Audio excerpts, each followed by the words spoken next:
The hand on her shoulder was meant to frighten her. 5 officer candidates formed a half circle against the chain-link fence near the obstacle course, and the tallest one, the one with the grip that would leave bruises, leaned close enough that she could smell the coffee on his breath. She counted them without moving her eyes.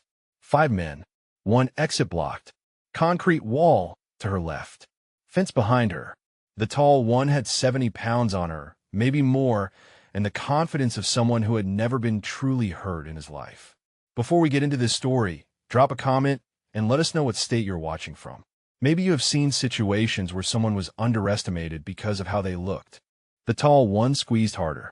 His name, Tape, read Rexford, and his voice carried the particular contempt of inherited authority. You picked the wrong base to wander onto, sweetheart. This is officer candidate school, not a shelter, not a lost and found. So, I'm going to ask you one more time. What are you doing on my training grounds? She let the silence stretch. Her backpack hung loose on one shoulder, worn canvas that looked like it had seen better decades. Her hoodie was faded gray. Her jeans had a small tear at the knee. She looked exactly like what they thought she was. That was the point. 30 minutes earlier, the gate guard had squinted at her credentials and frowned at his computer screen. Some kind of system error, he had said. Your clearance is not populating.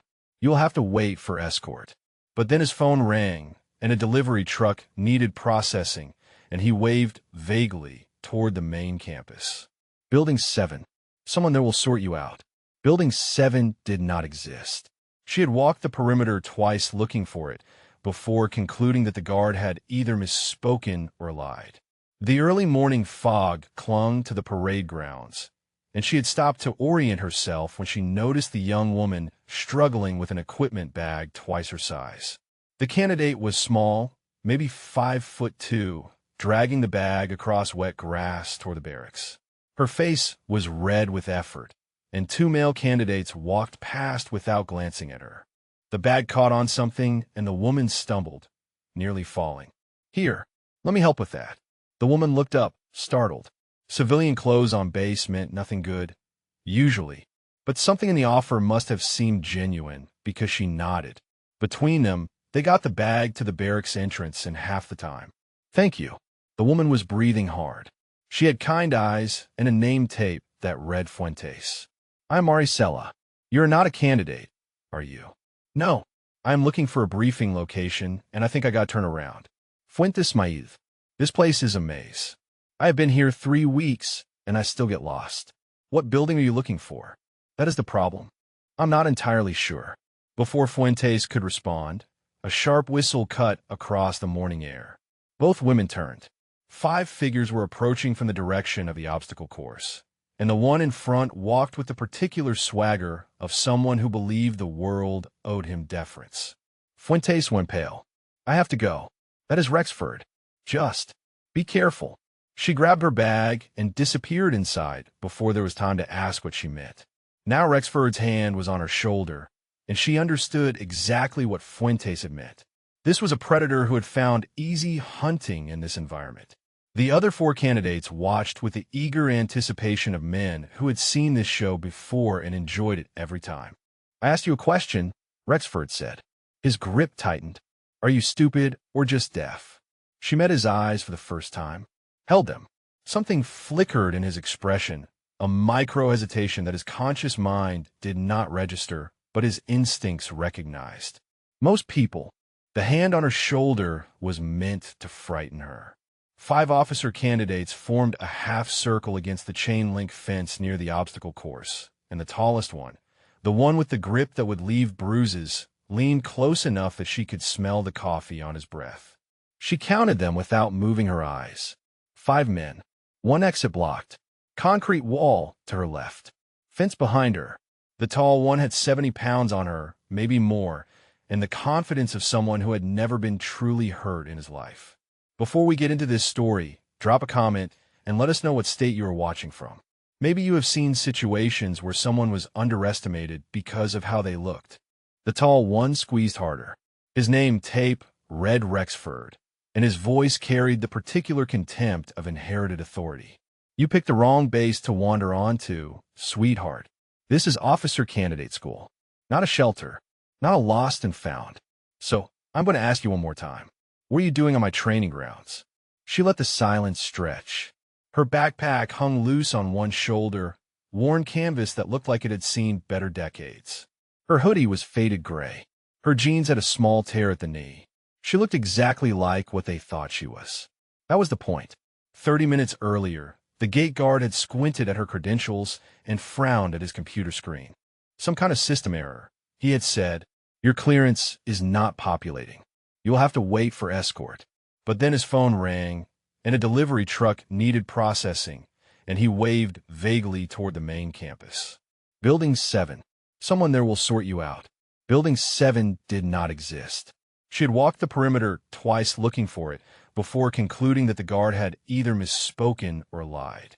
The early morning fog clung to the parade grounds, and she had stopped to orient herself when she noticed the young woman struggling with an equipment bag twice her size. The candidate was small, maybe 5'2", dragging the bag across wet grass toward the barracks.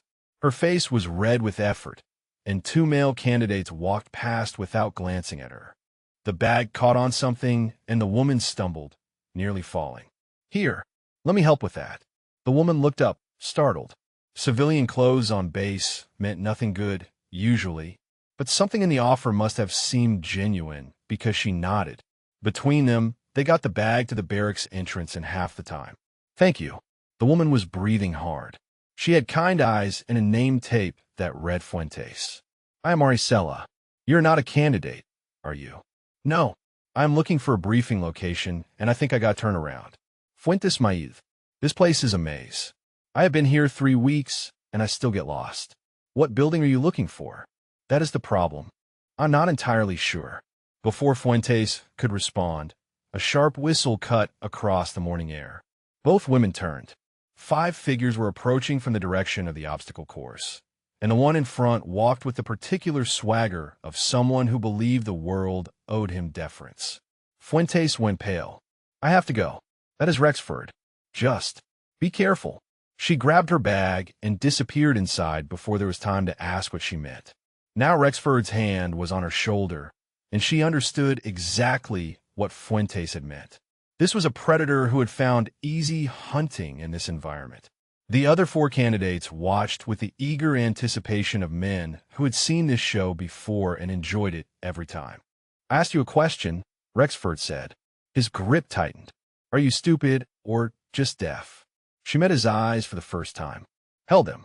Something flickered in his expression, a micro-hesitation that his conscious mind did not register, but his instincts recognized. Most people looked away from Trent Rexford. Most people cowered. She didn't either. "I am waiting for an escort," she said. Her voice was calm, almost pleasant. There was a credentialing issue at the gate. Rexford laughed. The others laughed with him, a half-second delayed, the timing of subordinates who knew their cue. "A credentialing issue, right? And I am the Admiral of the Pacific Fleet." He looked at his companions. "Boys, I think we have an intruder. Maybe a journalist. Maybe just a homeless person who wandered in looking for a warm meal." One of the others, a stocky candidate with a sunburned neck, stepped closer. "Could be a security test. Seeing if we would report her." Rexford nodded slowly, as if considering great wisdom. "That is good thinking, Peretti. That is exactly the kind of initiative that makes leaders." He turned back to her. "So here is what is going to happen. You're going to get on your knees. You're going to apologize for wasting my time. And then we're going to escort you to security, where you can explain to them why you thought it was acceptable to infiltrate a United States Navy installation." The others shifted. Even they seemed to recognize that this was escalating beyond the usual intimidation. But none of them spoke. None of them would. She thought about Fuentes, about how quickly she had fled, about what it must be like to train here day after day under the shadow of men like this. She thought about the photo in her backpack, her mother in her Navy nurse uniform, the woman who had taught her that strength was not about force. It was about choosing when to use it. "I would rather not kneel," she said. "The concrete looks uncomfortable." Rexford blinked. This was not the script. The script was fear, compliance, entertainment for his followers. The script was a story he would tell later, embellished, about the crazy woman he had caught on base. I do not think you understand your situation. His voice dropped lower. More dangerous. I'm giving you an order. And where I come from, when a Rexford gives an order, people obey. My father is Rear Admiral Rexford. My grandfather was Admiral Rexford. This is my world. You're just passing through it. She tilted her head slightly. Considered him. Considered all of them. The stocky one favored his left leg, an old injury probably. The tall one on the right kept glancing toward the barracks, nervous about witnesses. The two in back were followers, nothing more. And Rexford himself stood too close, too confident, his weight distributed poorly for someone trying to intimidate a threat. Not that he saw her as a threat. That was the problem with men like him. They could not imagine a world where they were not the most dangerous thing in the room. I understand my situation perfectly, she said. Then kneel. She began to lower herself. Slowly. Rexford's face split into a triumphant grin. He looked at his companions, already crafting the story in his mind. But as her center of gravity dropped, something changed in her eyes. Something cold. Something patient. Something that should have terrified him. She was not kneeling. She was repositioning. The movement was so fast that Rexford did not process it until he was already on the ground. One moment, he had his hand on her shoulder, victory assured. The next, his wrist was bent at an angle that sent lightning bolts of pain up his arm. His knees buckled beneath him, and he was staring at gravel 3 inches from his nose. She had not punched him, had not kicked him, had simply redirected his own momentum, used his grip against him, and folded him like a letter. The stocky one, Peretti, lunged forward on instinct. She released Rexford and pivoted, catching Peretti's extended arm and guiding him past her in a single fluid motion. He stumbled into the fence with a clang that echoed across the empty training ground. The tall one on the right threw a haymaker. Sloppy. Telegraphed. She ducked beneath it, stepped inside his reach, and applied pressure to a point just below his ear. His legs gave out immediately, and he sat down hard on the concrete, confused about why his body had stopped responding. 3 seconds. 3 men down. None of them seriously injured, but all of them completely neutralized. The two in the back did not move. Their eyes were wide, their bodies frozen in that particular stillness of prey animals who had just realized they were not the predators they believed themselves to be. She stepped back, raised her hand slowly, palms out, fingers spread. The universal gesture of non-aggression. Her breathing had not changed. Her expression remained calm. Rexford pushed himself up, cradling his wrist. His face cycled through confusion, pain, and then settled on fury. The kind of fury that came from humiliation, from a worldview being shattered, from the realization that someone had just done to him what he had spent years doing to others. You. He spat the word. You are dead. Do you understand me? You are finished. I will have you arrested. I will have you court-martialed. I will. I am not in your chain of command, she said quietly. You cannot court-martial me. I do not care who you are. Rexford was screaming now. His voice cracked on high notes. You just assaulted 5 officer candidates. You just committed a felony on a military installation. My father will. A whistle pierced the air. Sharp. Authoritative. All of them turned toward the sound. A woman in officer uniform was striding toward them, flanked by 2 security personnel. Her shoulder boards marked her as a commander, and her face carried the particular expression of someone who had been interrupted from important work by something that had better be worth her time. What is happening here? Her voice cut through the morning air like a blade. Rexford scrambled to his feet, suddenly the picture of professional bearing. Commander Whitford. Mom, we apprehended an intruder. She attacked us when we tried to detain her. He gestured at his companions, 2 of whom were still on the ground, looking dazed. She is dangerous, possibly trained. We need to. Whitford held up a hand. Rexford stopped talking. The commander looked at the scene. 5 officer candidates. 1 woman in civilian clothes. 3 of the candidates on the ground or leaning against the fence. The woman standing calmly with her hands raised. You. Whitford pointed at her. Identification. My name is Saren Okafor. I am Navy. There was a credentialing issue at the gate this morning. I was directed to Building 7 for escort, but the building does not appear to exist. Whitford's eyes narrowed. Navy. What rate? What command? I would prefer to discuss that privately, Commander. You would prefer. Whitford's voice dropped to a temperature somewhere below freezing. You are standing on my installation, surrounded by my candidates, after what appears to be in. She was not kneeling. She was repositioning. The movement was so fast that Rexford did not process it until he was already on the ground. One moment he had his hand on her shoulder, victory assured. The next, his wrist was bent at an angle that sent lightning bolts of pain up his arm. His knees buckled beneath him, and he was staring at gravel 3 inches from his nose. She had not punched him, had not kicked him, had simply redirected his own momentum, used his grip against him, and folded him like a letter. The stocky one, Peretti, lunged forward on instinct. She released Rexford and pivoted, catching Peretti's extended arm and guiding him past her in a single fluid motion. He stumbled into the fence with a clang that echoed across the empty training ground. The tall one on the right threw a haymaker. Sloppy. Telegraphed. She ducked beneath it, stepped inside his reach, and applied pressure to a point just below his ear. His legs gave out immediately, and he sat down hard on the concrete, confused about why his body had stopped responding. 3 seconds. 3 men down. None of them seriously injured, but all of them completely neutralized. The 2 in the back did not move. Their eyes were wide, their bodies frozen in that particular stillness of prey animals who had just realized they were not the predators they believed themselves to be.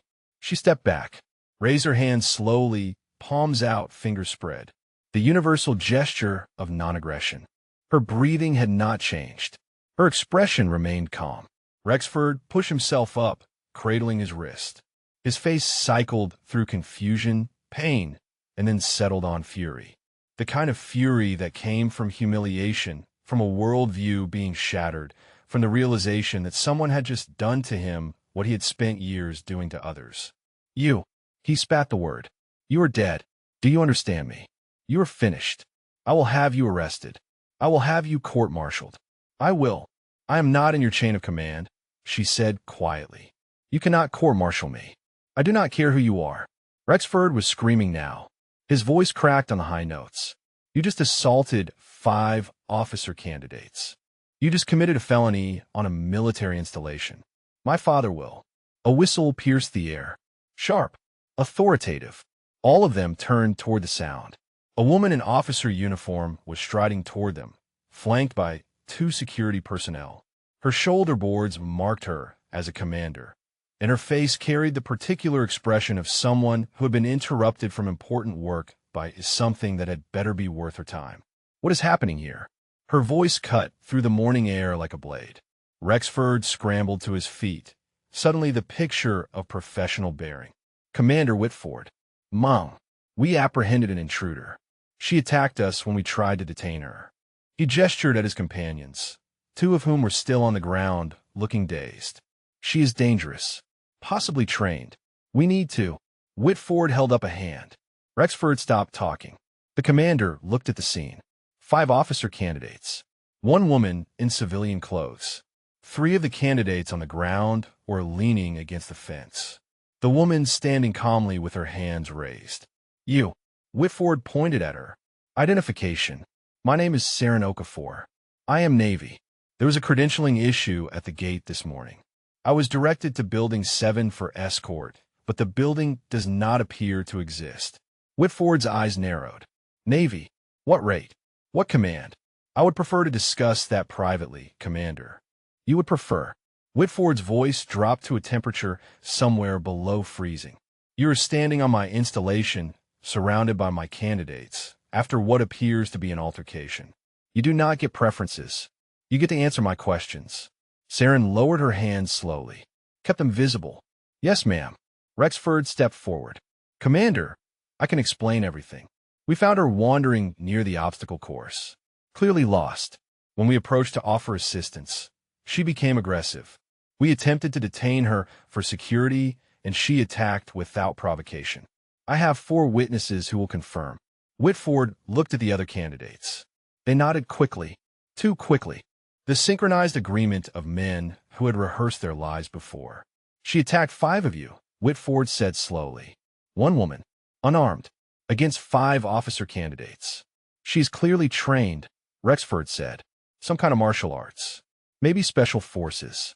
Or maybe she is mentally unstable. Either way, she is a security threat. Whitford turned back to Saren. Is that what happened? No, ma'am. Then what had happened? Saren considered her words carefully. I was lost on base due to a credentialing error. These candidates approached me. The situation escalated. I defended myself using the minimum force necessary to prevent harm to myself, and I disengaged as soon as the threat was neutralized. Minimum force. Rexford laughed bitterly. She nearly broke my wrist. Your wrist appears to be functioning, Saren observed. If I had intended to break it, we would not be having this conversation. The silence that followed was heavy. Whitford studied Saren with new interest. There was something in her eyes. Recognition, perhaps. The recognition of one professional assessing another. But recognition was not the same as belief. Take her to holding, Whitford said to the security personnel. Process her. I want a full background check. Run her prints. Contact whatever command she claims affiliation with. The security officers moved forward. Saren did not resist as they secured her wrists with zip ties. Commander, she said quietly, there are things I cannot discuss in an open setting. When you run my credentials through the proper channels, you will understand. Whitford's expression did not change. I understand plenty already. I understand that 5 of my candidates are claiming assault. I understand that you are an unknown individual on a secure installation. And I understand that until I know otherwise, you are a potential threat. They led her away. Rexford watched with satisfaction, already composing the report in his mind, already planning how to spin this story to maximum advantage. In the holding room, alone, Saren allowed herself one moment of frustration. A single slow breath released through her nose. Then she reached into the pocket of her hoodie, where they had not yet searched, and touched the photograph she kept there. Her mother in her Navy nurse whites, smiling at the camera, healthy and whole, years before the cancer took her. What would you tell me right now, she thought. What would you say about this mess? Her mother's voice came back to her, as clear as if she were standing in the room. The same thing she always said when Saren faced impossible situations. You know who you are. That is enough. That is always enough. Saren closed her eyes. She could end this with one phone call. One name. One verification that would bring this entire situation crashing down around Rexford's ears. But something held her back. The look on Fuentes' face when she fled. The practice coordination of Rexford's lies. The way the other candidates had fallen in line without hesitation. This was not the first time he had done this. And if she simply pulled rank and disappeared, it would not be the last. Her phone buzzed. A text from a number with no caller ID. Heard there was an incident. This part of the evaluation. Handle it yourself. Show them what you are made of. Master Chief Reeve. Of course he already knew. He always knew. She typed back a single word. Understood. Then she deleted the message, tucked the phone away, and waited for whatever came next. Word spread through the barracks like fire through dry brush. By 0700, every officer candidate at Newport knew some version of the story. A crazy woman had infiltrated the base. She had attacked Rexford and his crew near the obstacle course. Took down 3 of them before security arrived. Some said she was a foreign agent. Others claimed she was a disgruntled ex-girlfriend of someone on staff. A few whispered that she was a journalist trying to expose hazing. Rexford held court in the common room, his wrist wrapped in a bandage he did not need, his voice carrying the righteous indignation of a man who had been victimized. She came out of nowhere, he said to the gathered candidates. Eyes wild, clearly unstable. We tried to help her, tried to guide her to security, and she just snapped. If Peretti had not been there to back me up, who knows what might have happened? Peretti nodded solemnly, playing his role. The others murmured their sympathy. In the corner of the room, Maricela Fuentes sat with her coffee growing cold. She had not spoken since the story began circulating, had not added her voice to the chorus of support for Rexford. She kept thinking about the woman who had helped her with the equipment bag. The calm in her eyes, the steadiness of her hands. That woman was not crazy. Fuentes was certain of it. But certainty was dangerous at OCS, especially when it contradicted Trent Rexford. She had seen what happened to people who challenged him. Candidate Morrison, who had reported Rexford for cheating on a navigation exam. Suddenly Morrison was failing inspections that he had passed the week before. Suddenly his performance reviews mentioned attitude problems that no one had noticed until then. Morrison was gone within a month. Then there was Candidate Yi, who had refused Rexford's advances at a social function. She lasted 2 weeks after that. Insubordination, the official report said. Failure to integrate with unit cohesion. Fuentes knew better. Everyone knew better.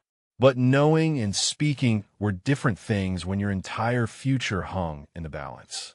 She stood up quietly and slipped out of the common room. No one noticed her leave. She was good at not being noticed.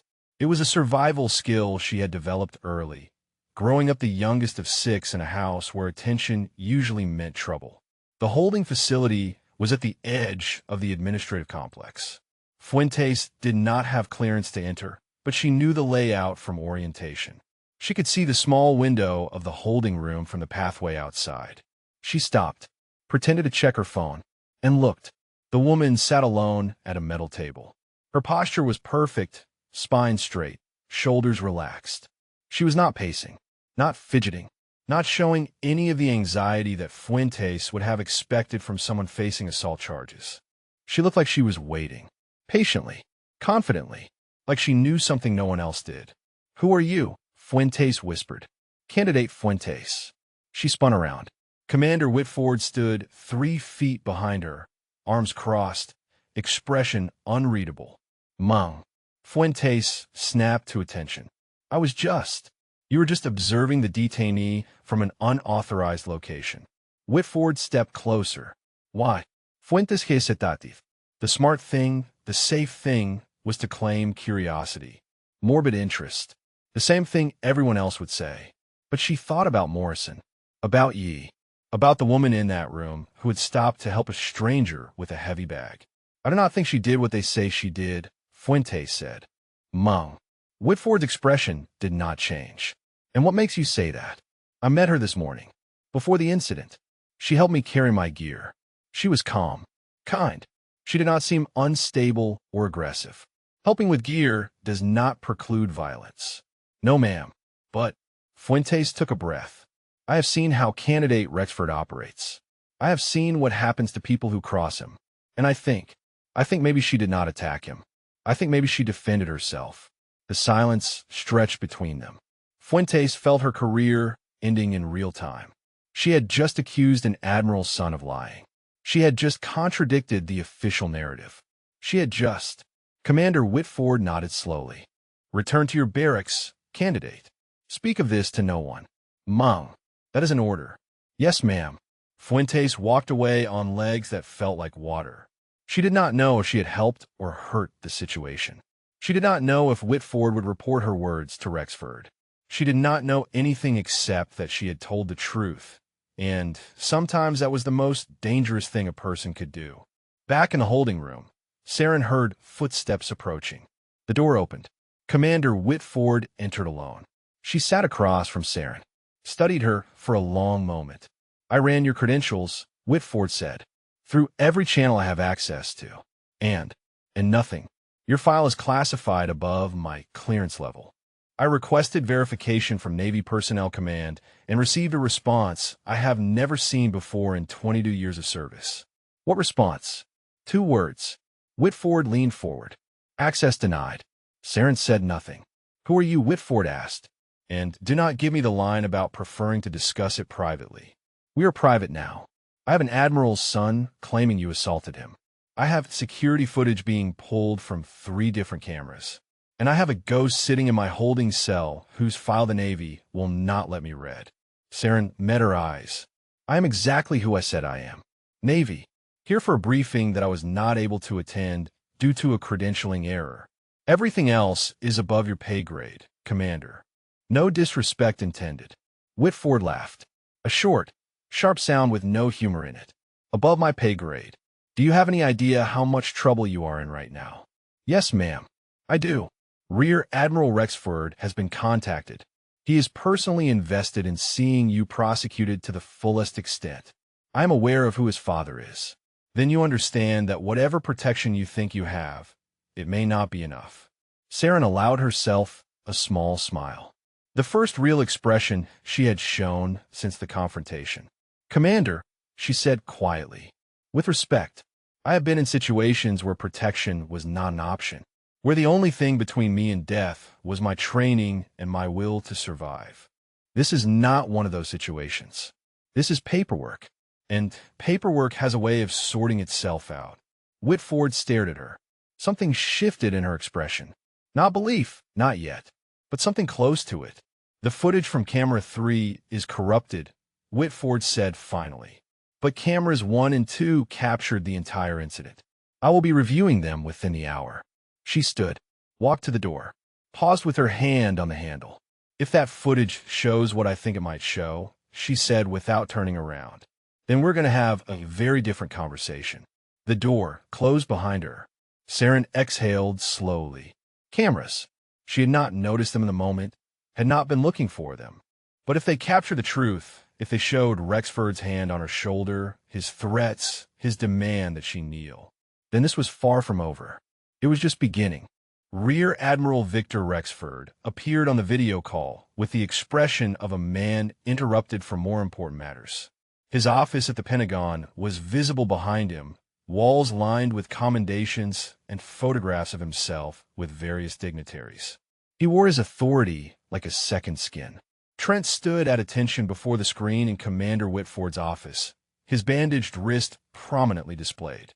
Tell me exactly what happened, the Admiral said. From the beginning. Trent recounted the story with practiced precision. The intruder, the attempt to assist, the unprovoked attack. He emphasized his own restraint, his concern for base security, his leadership in a crisis situation.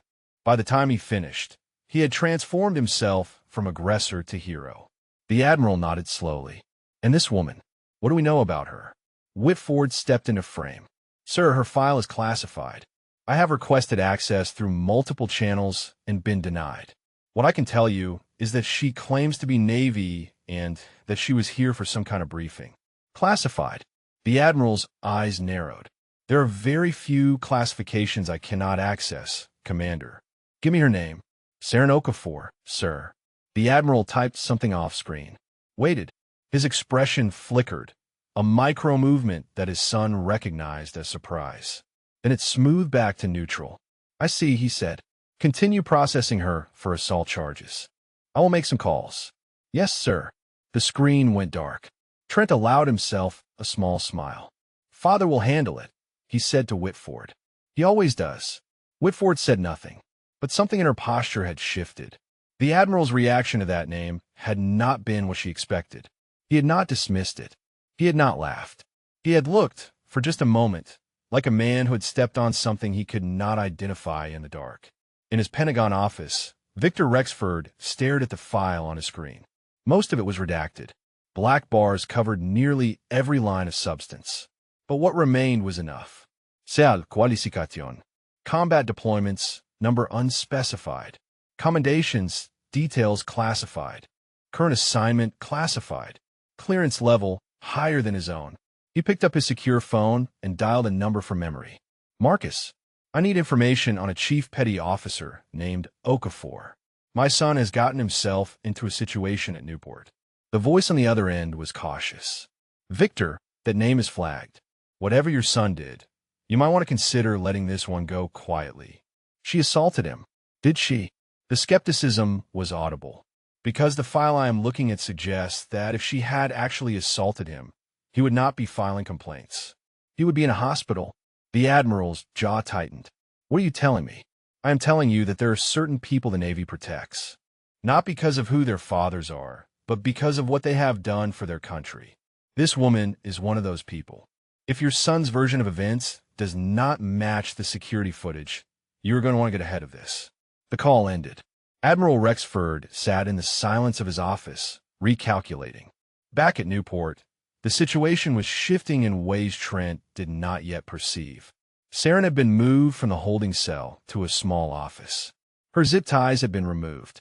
Someone had brought her coffee and a sandwich. These were not the accommodations of a criminal awaiting prosecution. A knock at the door. She straightened. A man entered. Civilian clothes, expensive but understated. He moved with the economy of motion that marks special operations veterans, each gesture purposeful, nothing wasted. His face was weathered, his eyes sharp, his presence commanding despite the lack of uniform. "Chief Okafor," he said, "I am Lieutenant Commander Ewan.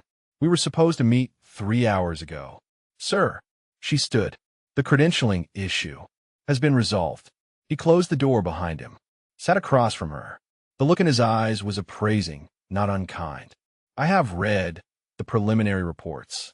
Watch the footage. You showed remarkable restraint." "Thank you, sir." That was not entirely a compliment. He leaned back. "Part of this evaluation is assessing your judgment under pressure. Specifically, your ability to navigate situations where the use of force would be justified but counterproductive." Saren understood. "You wanted to see if I would lose control. I wanted to see what you would do when every instinct said to fight and every strategic consideration said to wait." Ewan paused. "You waited. They were not real threats. Untrained, undisciplined. Neutralizing them was trivial. The real challenge was what came after." Ewan smiled slightly. "And what did you determine the real challenge to be?" Saren considered the question. "The candidate who attacked me has a pattern of behavior. Others have been hurt by it. If I simply reveal my credentials and disappear, he faces no consequences. The pattern continues. So you chose to let the situation develop. I chose to trust that the truth would emerge. The footage exists. The facts are clear. The question is whether the institution will act on them or protect its own." Ewan nodded slowly. "And if the institution fails, then I will have learned something important about the institution." For a long moment, neither of them spoke. Then Ewan reached into his jacket and produced a folder, thin, unmarked. "The briefing you were supposed to attend this morning," he said. "We can conduct it now if you are ready." Saren looked at the folder, then at the door, then back at Ewan. "With respect, sir, there is something I need to see through first." Ewan raised an eyebrow. "The woman who helped me this morning. Candidate Fuentes. She took a risk by telling the truth. Others have been destroyed for less. I want to make sure that her courage does not cost her everything." Ewan studied her for a long moment. Then he returned the folder to his jacket. 24 hours, he said. "Then we proceed with the mission briefing regardless." "Understood." "Understood, sir." He stood, paused at the door. "Chief, for what it is worth, you have already passed the evaluation. Everything from this point forward is extra credit." The door closed behind him. Saren finished her coffee. Somewhere on this base, Trent Rexford was still celebrating his victory, still confident in his father's protection, still certain that money and name would shield him from consequence. He had no idea what was coming. The call came at 1400 hours. Admiral Rexford's voice carried a new quality when he spoke to Commander Whitford. Something careful, something measured. "The charges against the woman are to be dropped," he said. Quietly. "No formal documentation. She was never processed, never held. Do you understand?" Whitford understood perfectly. She had seen the footage. She knew what it showed. And she knew that somewhere between his first call and this one, the Admiral had learned exactly who he was dealing with. "Yes, sir," she said. "And your son?" "My son will complete his training at Newport. There is no need to discuss this incident further." The screen went dark before she could respond. Whitford sat alone in her office, turning a pen between her fingers. The Admiral was attempting a quiet burial. Make the problem disappear. Protect the family name. The same playbook that had worked for generations of powerful men. But there was footage, and there was a woman whose file even admirals could not access. And there was Whitford herself, 22 years of service, watching the system she had devoted her life to prepare to fail once again. She picked up her phone and made a call. In the barracks, Trent Rexford received a text from his father. 2 words. "Stand down." He stared at the screen. Stand down. What did that mean? He had won. The woman was in custody. Justice was being served. His phone buzzed again. Do not discuss the incident. Do not engage with the subject. Keep your head down and graduate. We will talk when you are home. Something cold settled in Trent's stomach. His father's tone had changed. This was not the voice of a man celebrating victory. This was the voice of a man managing damage. He walked to the window and looked out across the campus. Somewhere out there, the woman who had humiliated him was still breathing, still existing, still a threat to everything he had built. Stand down, his father said. Trent had never been good at following orders he did not like. Saren was escorted from the administrative building at 15:30. No explanation was given. Her personal effects were returned. The security officers who had detained her hours earlier now avoided her eyes. She stepped into the late afternoon sun and breathed deeply. Free, technically, but the weight of unfinished business pressed against her chest. Her phone buzzed. A text from Ewan. Charges dropped. Admiral backing off. You are clear to proceed with the briefing. She typed back. Not yet. The response came quickly. Chief, the mission timeline is fixed. We cannot delay indefinitely. 24 hours. You gave me 24 hours. A pause. Then, I'm starting to regret that decision. She pocketed the phone and walked toward the barracks. She needed to find Fuentes. Needed to make sure the young candidate had not suffered for her honesty. The common room was nearly empty when she arrived. A few candidates looked up from their studies, their eyes widening at the sight of a civilian walking freely through their space. Whispers followed her like shadows. She found Fuentes in the corner, alone, a textbook open but unread before her. Candidate Fuentes. Fuentes looked up. The relief in her eyes was immediate and overwhelming. You are okay. They let you go. They did. I thought. Fuentes glanced around, lowered her voice. I thought Rexford's father would make sure you disappeared. That is what he does. That is what they always do. Saren sat across from her. Not this time. What happened? Who are you? Fuentes leaned forward. I saw you this morning. You were just a woman with a backpack. And then you took down 5 officer candidates in 3 seconds. And now you are walking around like nothing happened. Saren considered how much to reveal. Enough to give hope. Not enough to compromise. I am Navy, she said. Like I told you, I have training that most people do not have. And I have protection that most people do not have. But that is not what matters right now. Then what matters? You spoke up for me. To Commander Whitford. That took courage. Fuentes shook her head. It took stupidity. I have been waiting all day for Rexford to find out. To start the process of destroying me like he destroyed Morrison and Yi. He will not. You do not know that. You do not know how this place works. Saren leaned closer. I know exactly how this place works.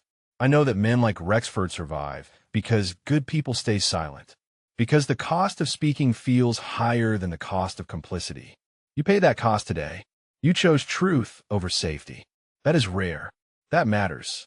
Fuentes' eyes glistened. It does not feel like it matters. It feels like I painted a target on my back. Maybe you did. Saren's voice was gentle but firm.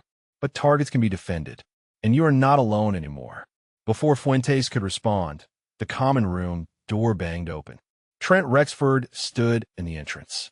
His face was flushed, his eyes wild, his bandaged wrist forgotten. Behind him, Peretti and the others clustered like wolves waiting for the signal to attack. You, Rexford said, pointing at Saren. You think you can just walk around my base? My training ground. Like you belong here. Saren stood slowly. Calm, unhurried. I think, she said quietly, that you should listen to your father. Rexford's face contorted. Do not talk about my father. You do not know anything about my father. You do not know anything about me. I know enough. He stepped closer. The other candidates in the room pressed themselves against the walls, trying to disappear. Fuentes stood frozen beside the table. My father told me to stand down, Rexford said. His voice was shaking now. He told me to let this go. But I do not let things go. I do not lose. Not to anyone.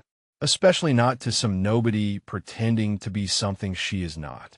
His hand went to his pocket. When it emerged, he was holding a security baton. Collapsible. Solid steel. The kind that could break bones with a single swing. This ends now, he said. Saren did not move. Did not flinch.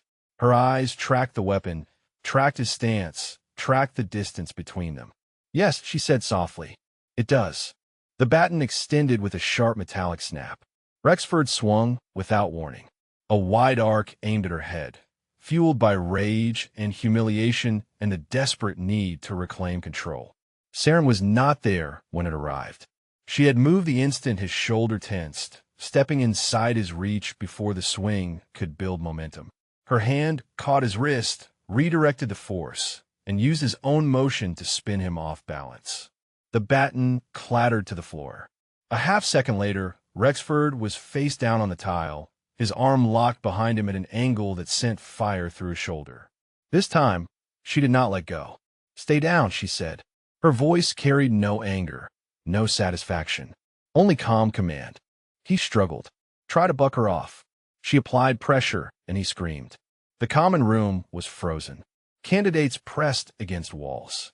Peretti and the others had not moved from the doorway, their faces pale with shock. "Someone call security," Saren said. Now, Fuentes was already running for the phone. Rexford twisted his head, trying to look at her. His voice came out strangled, desperate. "You cannot do this to me. Do you know who I am? Do you know what my father will do to you? Your father told you to stand down." Saren's grip did not waver. "You chose to ignore him. That is not my problem. He will destroy you. He will end your career. He will." "Your father," Saren said quietly, "already knows who I am. That is why he told you to stop. That is why he dropped the charges. Because he looked at my file and realized that this is a fight he cannot win." For the first time, real fear flickered in Rexford's eyes. "You are lying. I have never lied to you.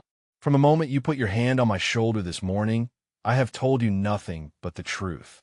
You just refuse to hear it." Security burst through the doors. 2 officers, hands on weapons, assessing the scene. They saw Rexford pinned to the ground. They saw Saren holding him there. They saw the baton on the floor. Chief Petty Officer Okafor, one of them, said, "Commander Whitford sent us. We saw everything on the monitor." Saren released Rexford slowly, stepping back with her hands visible. "He has a weapon, stolen from security stores, based on the markings. He attacked me with approximately 15 witnesses present." Rexford scrambled to his feet. "This is insane. She assaulted me. Again. She is the one who—" "Candidate Rexford." Commander Whitford's voice cut through the chaos. She stood in the doorway, her face carved from stone. "You will be silent." Rexford's mouth snapped shut. Whitford surveyed the room. Every candidate was a witness. Every face told the same story. There was no ambiguity here, no room for alternative narratives. "Candidate Rexford, you are hereby removed from Officer Candidate School pending a full investigation into assault with a weapon, theft of military property, and conduct unbecoming. You will be escorted to holding immediately." "You cannot." His voice cracked. "My father, your father," Whitford said coldly, "does not command this installation." "I do." Security moved forward. For one moment, Rexford looked like he might resist. Then something in him broke. His shoulders slumped. His eyes went hollow. He allowed himself to be led away without another word. The common room remained silent long after he was gone. Whitford turned to Saren. "Chief, a word. Privately." They walked to an empty office down the hall. Whitford closed the door and stood facing Saren for a long moment. "I watched the footage from this morning," she said finally. "All of it. I saw him put his hand on you. I heard what he said. I saw what you did, and more importantly, what you chose not to do." Saren nodded, but said nothing. "I also made some calls. Spoke to some people who were willing to tell me, in vague terms, who you are and what you have done for this country." Whitford's voice softened slightly. "I owe you an apology, Chief. When you were first brought to me, I assumed. I assumed wrong. You had incomplete information," Saren said. "You made reasonable conclusions based on what you knew. That is generous of you, but it is not accurate." Whitford shook her head. "I knew Rexford's reputation. I knew his pattern, and I chose to give him the benefit of the doubt because of his father's name. That was not a failure of information. It was a failure of character." The admission hung in the air between them. "What happens now?" Saren asked. "Now," Whitford said, "NCIS has been notified. The investigation will be thorough. Admiral Rexford's attempts to suppress this morning's incident will be part of the record. His son will face court-martial. And the others. Morrison. Yee. The candidates he destroyed before. Whitford's jaw tightened. Their cases will be reviewed. If there is evidence of wrongful separation, it will be addressed. Evidence of wrongful separation. Saren kept her voice level. One of them is dead, Commander. Candidate Yee died by suicide 4 months after leaving Newport. The silence that followed was suffocating. Whitford closed her eyes. I did not know that. Now you do. When Whitford opened her eyes again, something had changed in them. Something harder. Something resolved. Then we make sure it never happens again, she said. Starting with him. Starting with this. A knock at the door interrupted them. Lieutenant Commander Ewan entered without waiting for permission. Chief Okafor. He glanced at Whitford, then back to Saren. There is someone here to see you. From Washington. Saren straightened. The briefing. Not exactly. Ewan's expression was difficult to read. Admiral Rexford made some calls before he understood the full situation. Those calls reached people who are now very interested in what happened here today. And they want to discuss it with you. Personally. Who? Vice Admiral Chun, Director of Naval Special Warfare Command. Saren absorbed this information. The director. Here. Because an admiral's son had attacked the wrong woman on a training base. The ripples of this morning were spreading further than she had imagined. I will need a change in my uniform, she said. Ewan shook his head. He specifically requested that you come as you are. He wants to see the woman Rexford attacked, not the operator. Saren looked down at her worn hoodie, her faded jeans, her scuffed boots. The clothes that had made her invisible. The disguise that had made her a target. Then that is what he will get, she said. She walked toward the door. Toward the meeting that would change everything. Toward the moment when the lost girl finally revealed exactly what she had been all along. The SCIF was located in a building with no signs. No windows. No indication from the outside that anything of importance happened within its walls. Saren had been in dozens of facilities like this one. They all carried the same weight, the same sense of crossing into a world where normal rules did not apply.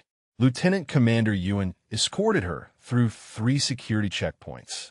At each one, guards scanned her credentials with expressions that revealed nothing. The final door required a retinal scan, a code, and Ewan's personal authorization. The room beyond was sparse. A conference table, 6 chairs, a screen on the wall displaying nothing, and a man standing at the window, his back to the door, his hands clasped behind him. Vice Admiral Marcus Chun turned when they entered. He was smaller than she expected, compact and precise, with silver hair cropped close to his skull and eyes that missed nothing. His uniform bore the weight of 3 decades of service, ribbons she recognized and a few she did not. Chief Petty Officer Okafor, he said. Please. Seat. She sat. Ewan remained standing by the door. Chun studied her for a long moment. The hoodie, the jeans, the worn backpack she had not yet relinquished. His expression gave nothing away. I have read your file, he said finally. The unredacted version. 43 direct action missions. Bronze Star with Valor. Purple Heart. Commendations from 3 different task force commanders. You have done things for this country that will never be acknowledged publicly, and you have done them with distinction. Thank you, sir. He held up a hand. I'm not finished. I have also read the reports from today. From Commander Whitford. From Lieutenant Commander Ewan. From a security personnel who witnessed both confrontations. He paused. And I have watched the footage. Saren waited. What I saw, Chun continued, was not just combat skill. Any operator with your training could have neutralized those candidates. What I saw was judgment, restraint, the ability to assess a situation in real time and choose the response that served the larger mission rather than the immediate satisfaction. The mission, sir. You could have broken that young man's arm this morning. You could have made an example of him that would have followed him for the rest of his life. Instead, you used minimum force and stepped back. Why? Because breaking his arm would not have changed anything. Saren met the Admiral's eyes. He would have become a martyr in his own mind, a victim of a violent intruder. The system would have protected him, and he would have learned nothing. And what did you want him to learn? that his name does not make him untouchable, that there are people in this world who cannot be intimidated, cannot be bought, cannot be bullied into silence, and that sooner or later, the truth has a way of surfacing. Chen nodded slowly. He pulled out a chair and sat across from her. The formality of his posture relaxed slightly. Chief, I'm going to tell you something that does not leave this room. Admiral Rexford has been a problem for a long time. His son is merely the most visible symptom of a deeper rot. We have known for years that he uses his position to protect his family, to advance his allies, to punish those who cross him. But knowing and proving are different things. Until today, Chen allowed himself a small smile. His attempt to suppress the initial incident created a paper trail. His calls to have you detained, to have your clearance pulled, to have you transferred for prosecution. All documented, all recoverable. In trying to protect his son, he exposed himself. What will happen to him? That is above even my authority. But I can tell you that as of 1 hour ago, Admiral Victor Rexford has been relieved of his Pentagon assignment pending a formal review. His security clearance has been suspended, and his son is facing court-martial for assault with a deadly weapon, among other charges. Saren absorbed this. The ripples she had sensed earlier had become waves. There is more, Chun said. He leaned forward. The reason you were sent here, the evaluation Lieutenant Commander Yuan was conducting. It was not just about your operational capabilities. We already knew those. It was about something else. What? Your ability to operate in environments where you cannot rely on your identity, your rank, or your reputation. Where you must navigate complex situations using only your judgment and your character. Chen's voice dropped lower. We have a mission. Overseas. A diplomatic compound where American civilians are being held. The situation is delicate. A direct military intervention would create an international incident. But a single operator inserted covertly, appearing to be exactly what you appear to be this morning. A lost girl, Saren said quietly. Someone no one would suspect. Someone who could move through hostile territory without triggering alarms. Someone who could assess the situation from the inside and, if necessary, take action. When? 48 hours. Chun stood. We will brief you fully tomorrow. Tonight, there is something else that requires your attention. Sir, Candidate Fuentes. Chun moved toward the door. She took a significant risk by speaking up for you. In my experience, that kind of courage should be acknowledged and cultivated. Saren stood. You want me to mentor her. I want you to show her what she can become. Chun paused at the door. The military needs more officers like her, and it needs fewer like Rexford. The only way that happens is if people like you help people like her find their way. He left without waiting for a response. Yuan lingered for a moment. The Vice Admiral does not make requests lightly, he said. If he sees something in Fuentes, there's a reason. I know. Saren picked up her backpack. Where is she now? Barracks common room. Processing everything that happened today. Yuan opened the door for her. She asked about you. 3 times in the last hour. Saren walked through the door into the hallway. Behind her, secrets and missions and classified operations waited. Ahead of her, a young woman who had chosen truth over safety sat alone, wondering if that choice had been worth it. Some questions answered themselves. She found Fuentes exactly where Yuan said she would be. The common room was empty now, evening mess drawing the other candidates away. Fuentes sat by the window, watching the sunset paint the parade ground in shades of gold and amber. Saren sat beside her. Neither spoke for a long moment. They took him away, Fuentes said finally. Rexford. I'll watch them put him in a vehicle and drive him off base. She turned to look at Saren. Is it really over? For him? Yes. And for you? Saren considered the question. My situation is more complicated, but I'm not in trouble, if that is what you're asking. Fuentes nodded slowly. Who are you? Really? I know you said Navy, but... She gestured vaguely. You're not just Navy. No, I'm not. Can you tell me? Saren reached in her backpack and pulled out the photograph. Her mother, young and strong and full of hope, wearing her Navy nurse whites. She handed it to Fuentes. My mother, she said. She served for 22 years. She raised me alone after my father left. She taught me that strength is not about what you can do to others. It is about what you can endure and what you choose to protect. She died when I was 17. Fuentes looked at the photograph. I'm sorry. She would have liked you. Saren took the photo back gently. She always said that the hardest thing in the world is telling the truth when everyone around you is lying. You did that today, without knowing what would happen, without any guarantee of protection. I was terrified.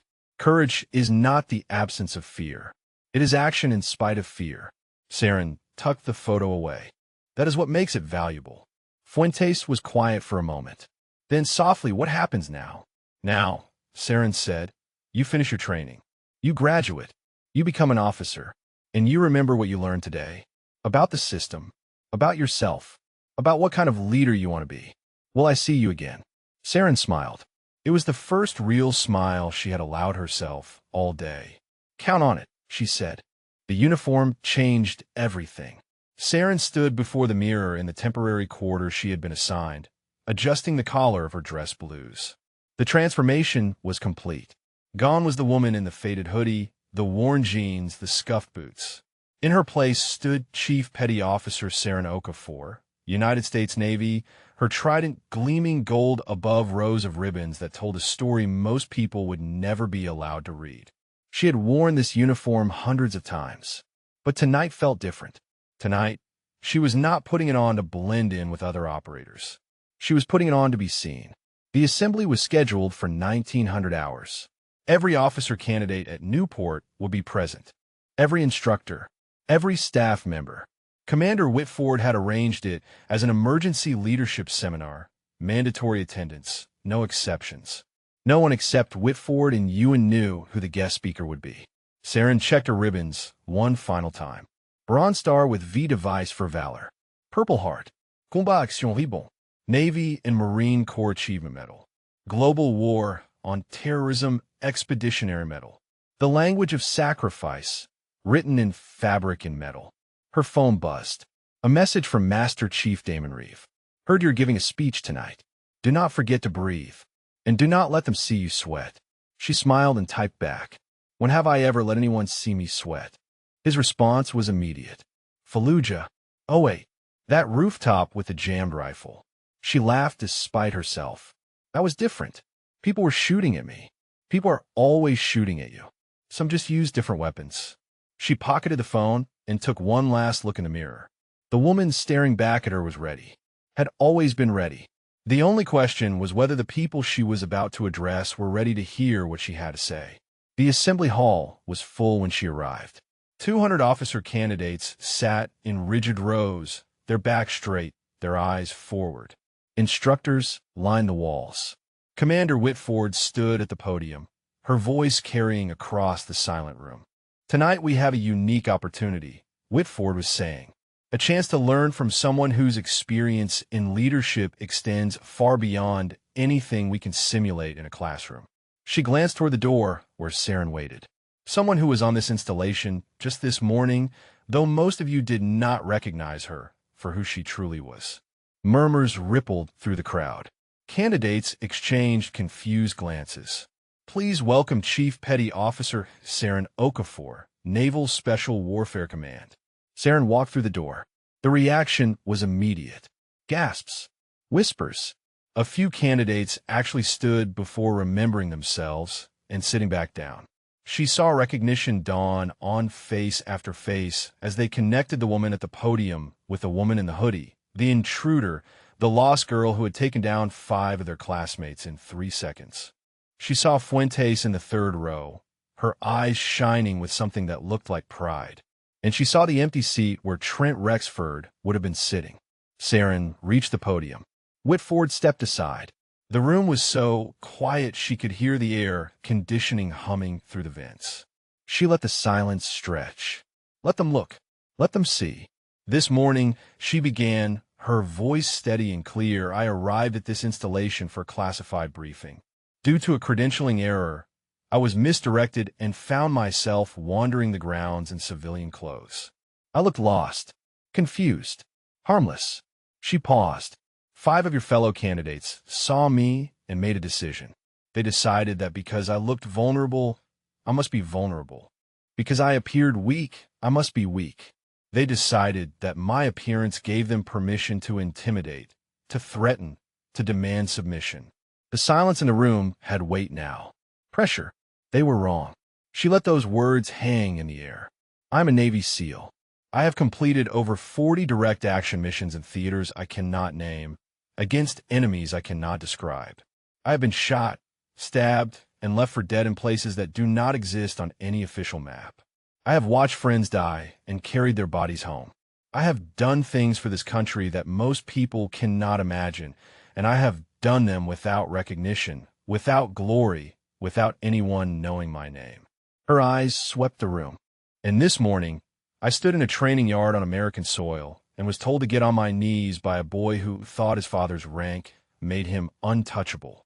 Someone in the back of the room coughed. Otherwise, nothing. I'm not here to tell you about tactics. I am not here to teach you hand-to-hand combat or weapons proficiency or small unit leadership. Those things can be learned from manuals and instructors and years of practice. She gripped the edges of the podium. I am here to tell you about character, about the choices you make when no one is watching, about the person you become when you have power over others. She found Fuentes in the crowd again. This morning, one of you saw me before the confrontation. She helped me carry equipment.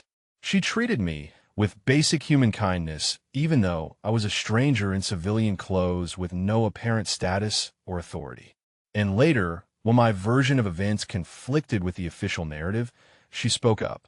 She told the truth, even though it put her at risk, even though it meant contradicting people with more power than her. Fuentes' face flushed red, but she held Saren's gaze. That is leadership, not rank, not pedigree, not the name on your father's uniform.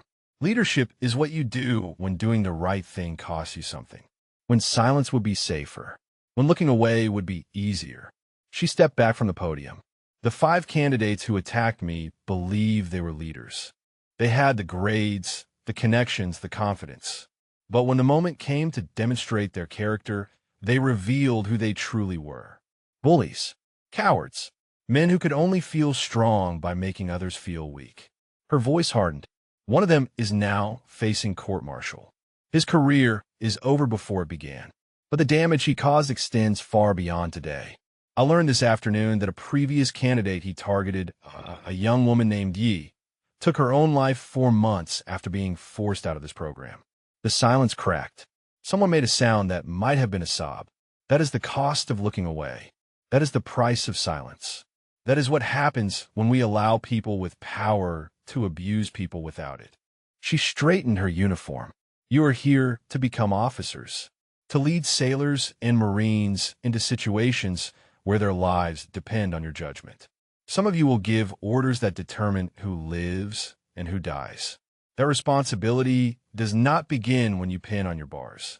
It begins now. It begins with every choice you make. Every time you see something wrong and decide whether to speak or stay silent. She looked at them, all of them, the nervous ones, the confident ones, the ones who were already planning how to tell this story to their families. Be the kind of officer others can trust, she said. Be the kind of leader who protects the vulnerable instead of exploiting them. Be better than what you saw this morning. She stepped away from the podium. Because if you're not, she said quietly, someone like me will be watching.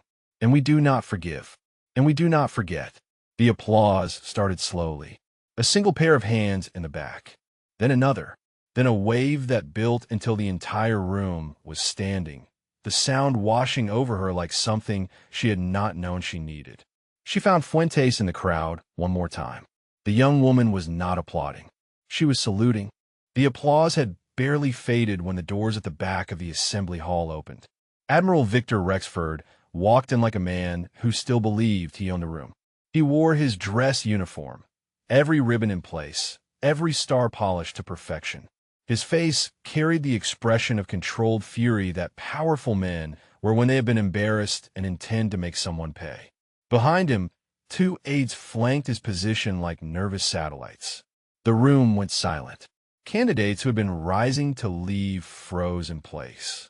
Instructors along the walls straightened instinctively, decades of conditioning overriding their awareness of recent events. Rexford's eyes found Saren at the podium. Locked on, did not waver. "Chief Petty Officer Okafor," he said. His voice carried the authority of 30 years of command. "I believe you, and I need to have a conversation." Saren did not move, did not flinch. She had faced men with guns who wanted her dead. A disgraced admiral was hardly going to rattle her. "Admiral Rexford," she said calmly, "I was under the impression that your security clearance had been suspended." The temperature in the room dropped 10 degrees. "My clearance," Rexford said through clenched teeth, "is none of your concern. What is your concern is the damage you have done to my son, to my family, and to this institution." Commander Whitford stepped forward. "Admiral, this is highly irregular.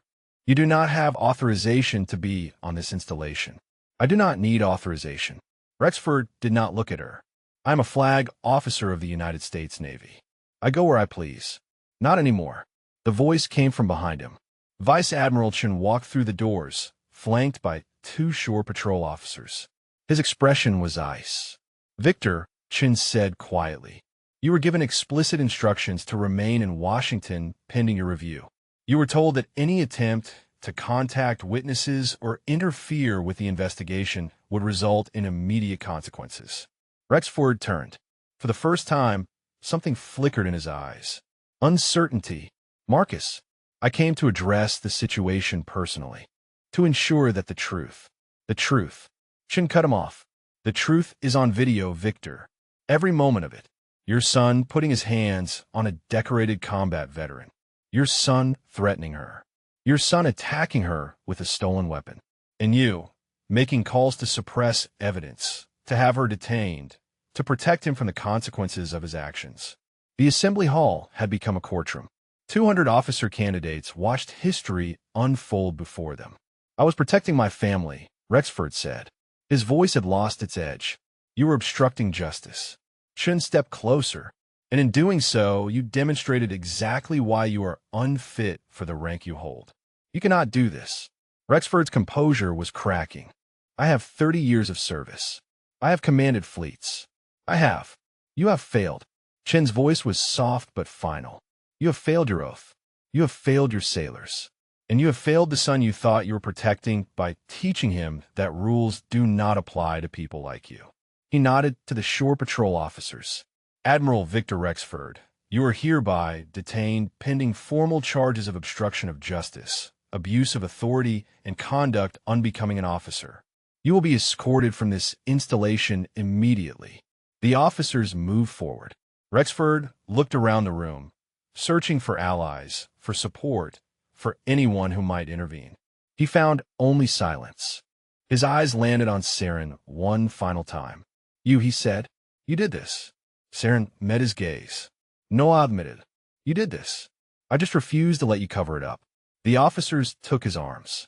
He did not resist as they led him toward the door. But at the threshold, he stopped. "Turn back." "My son," he said.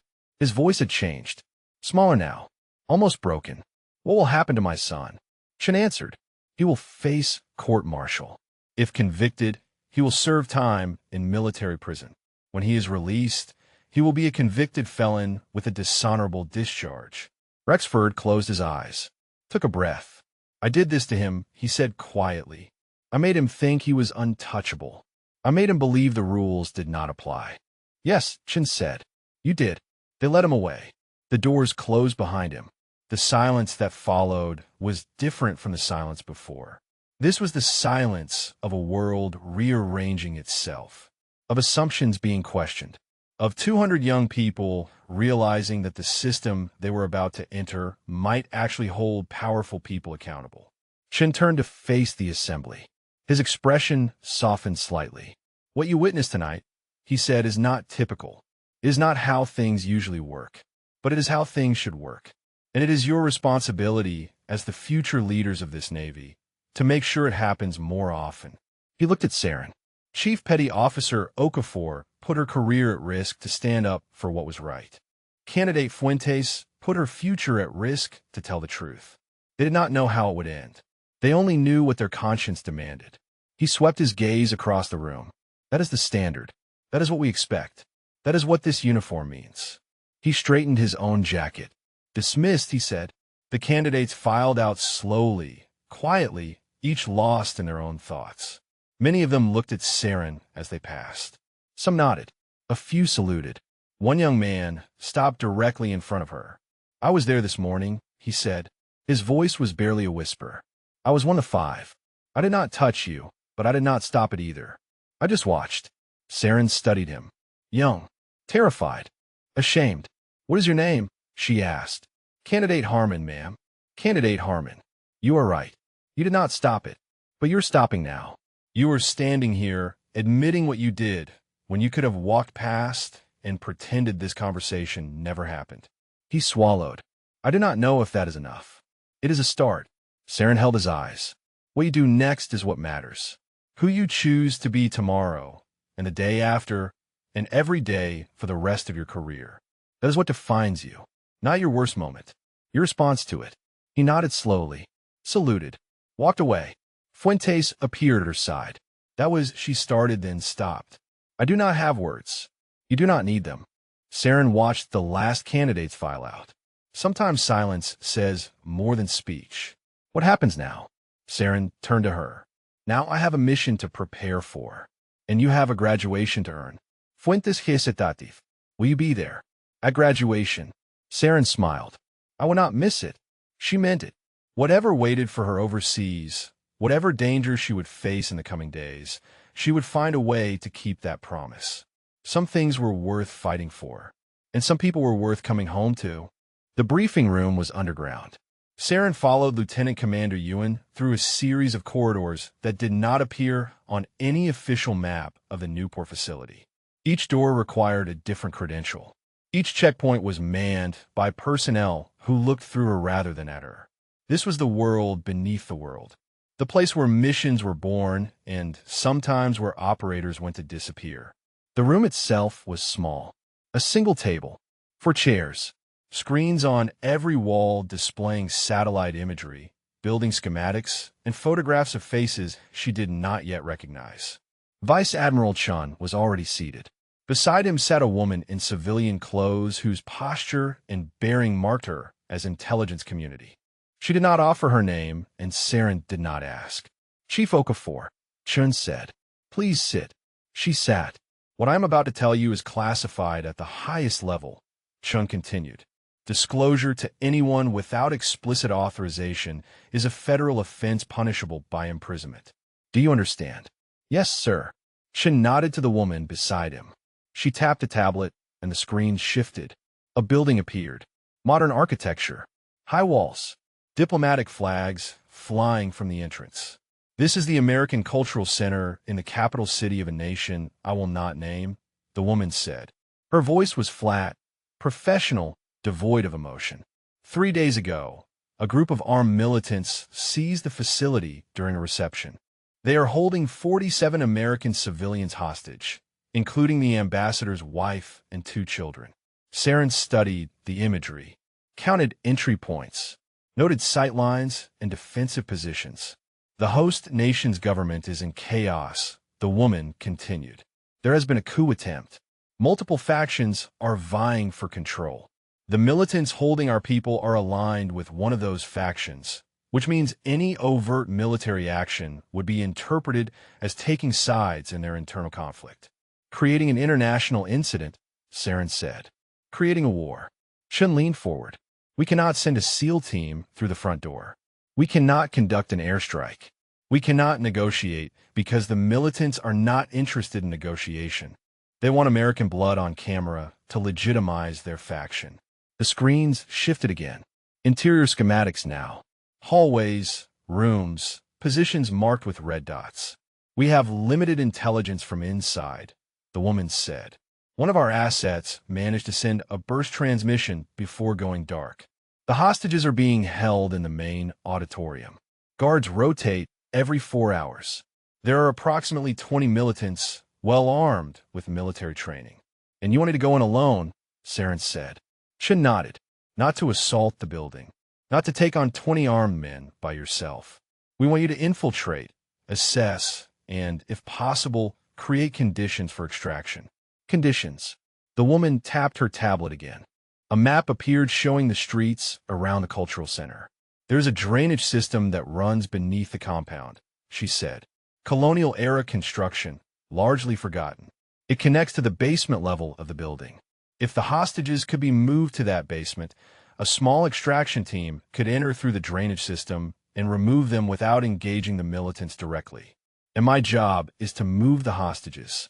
Your job is to get inside, make contact with the hostages, assess the feasibility of movement, and, if possible, guide them to the extraction point." The woman's eyes met hers. "You will have no backup inside the building. No communication once you enter. No extraction if you're compromised." Saren absorbed this. A suicide mission dressed in clinical language. "Why me?" she asked. Shen answered. "Because you can become invisible. Because you spent an entire morning on this base being dismissed, underestimated, overlooked. Because when those candidates looked at you, they saw a lost girl, not a threat." He paused. "The militants will see the same thing. A confused American woman, separated from the group, frightened, harmless. By the time they realize what you are, it will be too late." Saren looked at the screens. The faces of the hostages now. Families, children, diplomats who had signed up for cocktail parties and cultural exchange, not captivity and terror. "When do I leave?" she asked. "Oh, 600 tomorrow." The woman closed her tablet. "You will be inserted via commercial aircraft to a neighboring country, then transported overland. Your cover identity is a humanitarian worker who was separated from her organization during the chaos." "A lost girl," Saren said quietly. "Exactly." Chun stood. "Chief, I will not pretend this mission is safe. The odds of success are uncertain. The odds of survival if you're compromised are worse. But those people in that building do not have anyone else." Saren stood as well. "With respect, Admiral, you do not need to convince me. I did not join the teams to do safe things. I joined to do necessary things." Something like respect flickered in Chen's eyes. He extended his hand. She shook it. "Good luck, Chief. We will be waiting for your signal." She turned to leave. Ewan fell in a step beside her as they walked back through the corridors of secrets. "You know," Ewan said quietly, "you could have said no. After everything that happened today, no one would have blamed you for taking some time." Saren kept walking. "Those hostages do not have time. Every hour they spend in that building is an hour closer to something going wrong. An hour closer to someone dying on camera for a cause they do not understand. And the promise you made to Fuentes. To be at her graduation." Saren paused at the final security door. "Look back at Ewan. I keep my promises," she said. "Which means I have to complete this mission and get home. Failure is not an option." Ewan studied her for a moment. Then he smiled. "You know," he said, "when they told me I would be evaluating a candidate for this program, I expected someone impressive. I did not expect someone who would take down an admiral's son, expose a Pentagon cover-up, inspire 200 officer candidates, and still be ready to deploy on a suicide mission the next morning." Saren allowed herself a small smile. "It has been a long day." "That it has." He opened the door for her. "Get some rest, Chief. Tomorrow the real work begins." She walked through the door into the cool night air. Above her, stars scattered across the Rhode Island sky. The same stars that would be shining over a diplomatic compound thousands of miles away, where 47 Americans waited for someone to save them. They did not know she was coming. They did not know her name. But she was coming anyway, because that was what she did. That was who she was. The lost girl who was never lost at all. The morning came too quickly. Saren stood in her temporary quarters, packing the last of her gear into a battered civilian backpack. Not the worn canvas one she had carried yesterday. This one was different. Humanitarian organization logo stitched on the front. Water bottle in the side pocket. Clothing appropriate for aid work in a crisis zone. She looked like exactly what she was supposed to be. A woman trying to help. A woman in over her head. A woman no one would see as a threat. A knock at the door. Master Chief Damon Reeves stood in the hallway. 53 years old, built like a tree trunk, with hands that had done things the official record would never acknowledge. He had been her instructor during BUD/S. Her mentor during her first deployment. The closest thing to a father she had known since hers walked out. "Heard you were leaving without saying goodbye," he said. "I was on a call from the plane." "Liar." He stepped inside, closed the door behind him. You were going to disappear the way you always do. Head down, mission focused, no distractions. Saren allowed herself a small smile. You know me too well. I trained you. Reeve crossed his arms, which means I know when you are carrying more weight than you should. The smile faded. I am fine, Master Chief. You took down an admiral yesterday, exposed a Pentagon cover-up, gave a speech that made 200 officer candidates rethink their entire careers.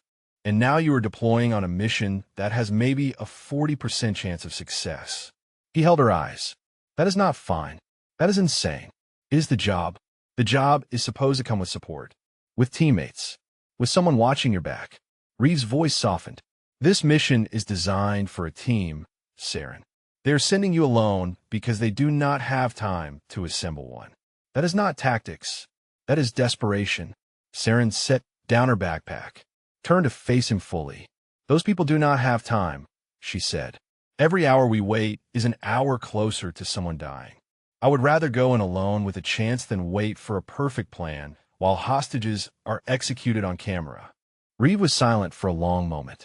Your mother will be proud, he said finally, and terrified, and furious, all at the same time. She usually was. Saren felt the familiar ache in her chest, the one that never fully healed. I wish she could have met you. She would have liked me. Reeve smiled. I'm extremely likable. Saren laughed. It felt strange after everything that had happened. Good, but strange. Reeve reached into his pocket and pulled out a small object. A coin. Challenge coin, worn smooth by years of handling. He pressed it into her palm. First SEAL team I served with, he said. 27 years ago. I have carried that coin through every deployment, every mission, every moment when I was not sure I would make it home. She looked at the coin, felt its weight, its history. I cannot take this, she said. You're not taking it. You are borrowing it. He closed her fingers around it. You bring it back to me when you get home. Understood. Understood. He pulled her into a hug. Brief, fierce, the kind of embrace that said everything words could not. Come home, Chief, he said into her hair. That is an order. Then he was gone. Saren stood alone in the quiet room, holding the coin, feeling the weight of everything it represented. Trust, legacy, the unbroken chain of warriors who had carried impossible burdens so that others would not have to. She tucked the coin into the hidden pocket of her jacket, right next to the photograph of her mother. 2 talismans now, 2 reasons to survive. The transport was waiting on the tarmac when she arrived. A civilian aircraft, unmarked, the kind that could pass through international airspace without raising questions. Ewan stood at the base of the stairs. Last chance to back out, he said. You keep giving me chances to back out. Are you trying to tell me something? I'm trying to make sure you understand what you're walking into. Ewan's expression was serious. We have received updated intelligence. The militants have accelerated their timeline. They are planning to execute a hostage within 72 hours as a demonstration of resolve. Which hostage? Unknown, but they are specifically targeting the ambassador's family for maximum impact. Saren felt something cold settle in her stomach. Children. They were going to kill children to make a political statement. Then I need to move faster, she said. The extraction team will be in position 48 hours from now, Ewan said. If you can get the hostages to the basement access point by then, we can get them out. And if I cannot, then we will have to consider other options. Know them good. Saren nodded. She had known the stakes. This just clarified them. She started up the stairs. Paused halfway. Lieutenant Commander, when this is over, when I bring those people home. She looked back at him. I want you to do something for me. Name it. Candidate Fuentes. Keep an eye on her. Make sure Rexford's people do not find a way to retaliate. She has a target on her back for doing the right thing. Ewan nodded. Consider it done. And if I do not make it back? He waited. Tell her I kept my promise. Saren smiled. Just not the way either of us expected. She climbed the rest of the stairs and disappeared into the aircraft. The door closed behind her. 12 hours later, she was on the ground in a country torn apart by violence, wearing the clothes of a humanitarian worker, carrying a backpack full of carefully concealed tools, walking toward a building where 47 Americans were counting the hours until they died. No one looked at her twice. No one saw the predator beneath the disguise. She was just another lost girl in a sea of chaos. And that was exactly what she needed them to believe. 3 weeks later, the news carried a single paragraph about a diplomatic incident resolved through quiet negotiation. 47 American civilians had been safely evacuated from an unnamed country. No casualties, no military engagement. The State Department thanked the host nation for their cooperation and expressed relief that the situation had ended peacefully.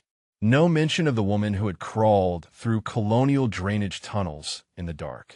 No mention of the 16 hours she had spent inside the compound, moving like a ghost, whispering instructions to terrified hostages, guiding them one by one to the basement access point. No mention of the moment when a militant had grabbed her arm and demanded to know who she was, and she had looked at him with the wide eyes of a frightened aid worker and said she was just trying to find a bathroom. He had laughed and let her go.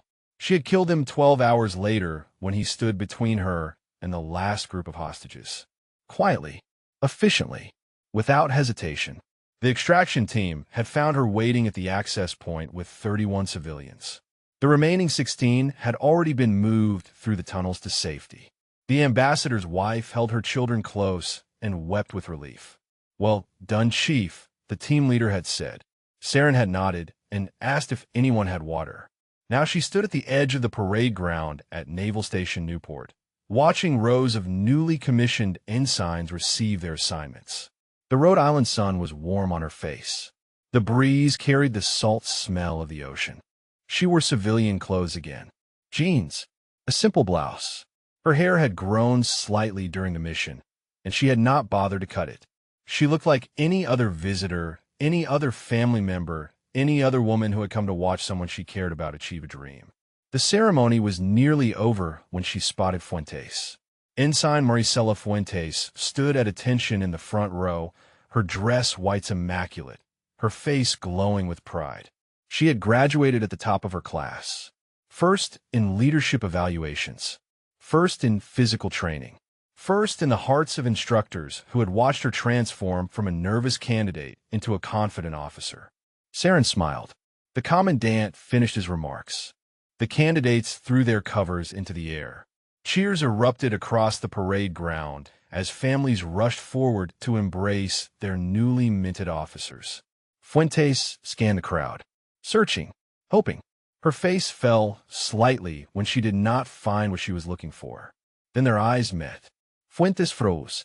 Her hand came up slowly, automatically, beginning a salute before she remembered that Saren was in civilian clothes, that the gesture would look strange to anyone watching.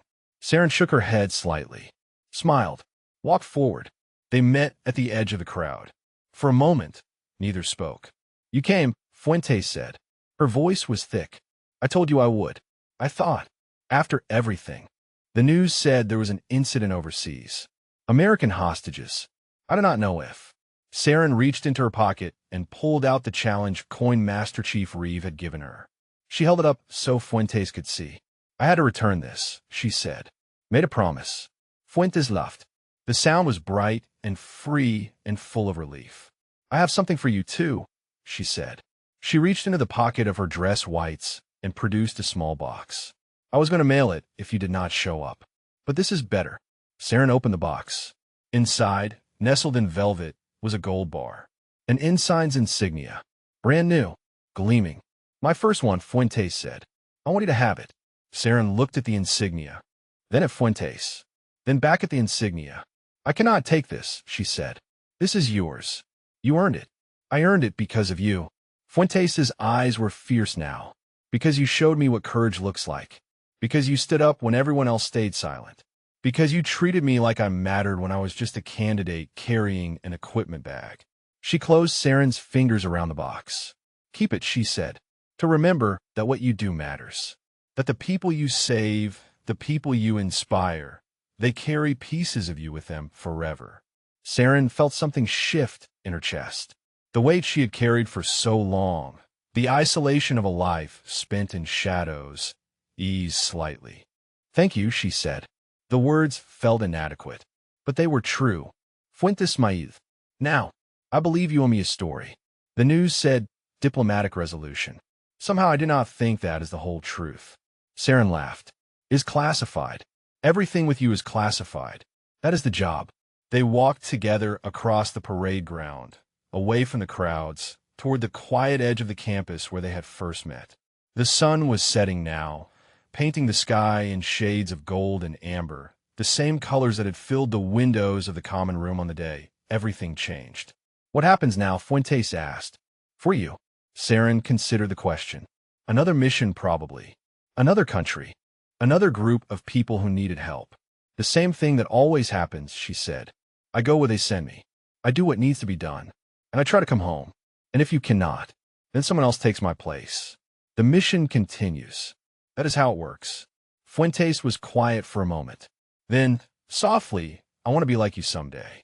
Not the combat part, but the rest of it. The courage, the conviction, the willingness to do hard things because they are right. Saren stopped walking, turned to face her. You already are, she said. You just do not see it yet.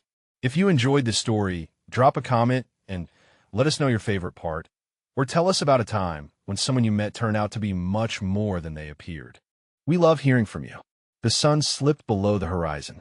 The stars began to emerge, one by one. The same stars that had watched over a compound thousands of miles away, where 47 Americans had waited for rescue. Somewhere in the world, another crisis was brewing. Another group of people needed help. Another mission waited in the shadows. But tonight, Saren stood with a friend she had not expected to find, holding an ensign's insignia she had not expected to receive, feeling a connection she had not expected to matter. The lost girl had found something after all. Not a place, not a purpose, something better, someone who understood. And that, she realized, was worth every battle, every sacrifice, every moment of doubt. That was worth coming home to.